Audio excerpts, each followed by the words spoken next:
Hi everyone, আসসালামু আলাইকুম। সবাই কেমন আছেন? আশা করি আল্লাহর রহমতে সবাই ভালো আছেন। দেখেন আজকে বাইরে কী পরিমাণ বাতাস, রোদও বাতাসও একসাথে।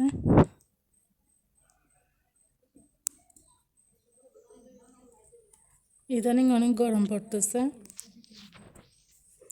এই শাকগুলো কালকে রাতে এনে রাখছিলাম, এগুলো আমি এখন বেছে নিব। আগে নারকেল আনছি, নারকেলগুলো আগে কুড়িয়ে বা রেখে দিবে, তারপর শাকগুলো বাছবো। এই দুইটার দাম 140 টাকা নিয়েছে, ভালো আছে দুইটাই।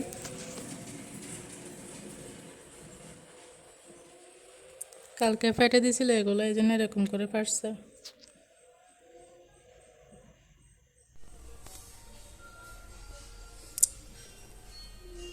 নারকেল জিনিসটা আমার অনেক মজা লাগে।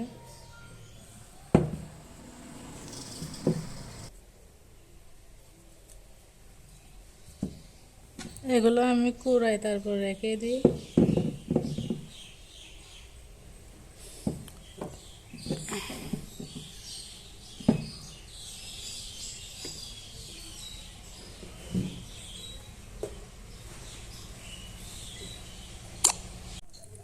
আর একটা জিনিস দেখাই,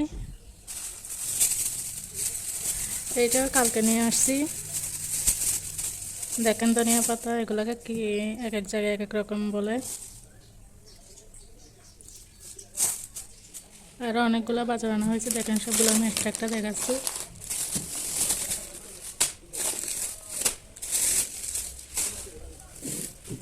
এটা হচ্ছে আলু, ছোটো আলু 45 টাকা 1 কেজি। তারপর একটা বেগুন 15 টাকা।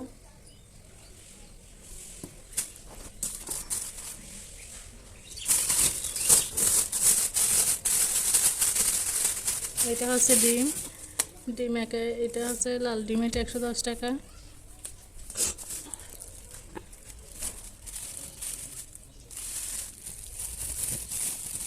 আচ্ছা, একটা রেখে দিয়ে এখানে একটা ফাটা দিচ্ছে, দেখেন।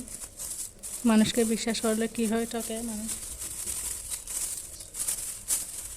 বেশ, এই দুনিয়াতে বিশ্বাস জিনিসটা উঠে গেছে, মানুষকে ঠকে। এটা হচ্ছে চা, রেডিমেড চা, এটা অন্য কোম্পানির, তাজ কোম্পানির।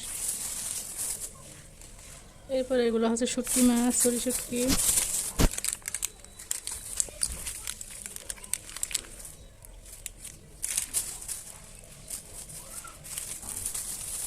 এখানে চিনি, দুধের প্যাকেট তো একটা সময়, আর একটা কি জানি, এই তো এগুলো আছে। এরপর আমি একটা কাঁচা আম আনছিলাম 20 টাকা দিয়ে, এটা কাটবো। পেটে দেখুন কীরকম করতেছে এগুলো। এরকম করে একটু পরিবেশন করে খাইলে ভালো লাগে, সুন্দর করে পরিবেশন করা যায়। একটুখানি শুকনো মরিচ, এখানে উপরে আবার লবণ দিব। এভাবে খাইতে ইচ্ছা করতেছে। বছরের প্রথম কাঁচা আম, কার কার লোভ লাগতেছে খাওয়ার জন্য। খুব সুন্দর লাগতেছে দেখতেও। এখন আরামসে বসে বসে খাইলেও সমস্যা নেই। যে কোনো কিছুর পরিবেশে সুন্দর থাকলে খাইতেও ভালো লাগে। এভাবে খাইতে ইচ্ছা করতেছে। বছরের প্রথম কাঁচা আম, কার কার লোভ লাগতেছে খাওয়ার জন্য। খুব সুন্দর লাগতেছে দেখতেও। এখন আরামসে বসে বসে খাইলেও সমস্যা নেই। যে কোনো কিছুর পরিবেশে সুন্দর থাকলে খাইতেও ভালো লাগে। আমি সবগুলো একাই খেয়ে ফেলছি, এত টক, তারপর টক লাগে নাই আমার।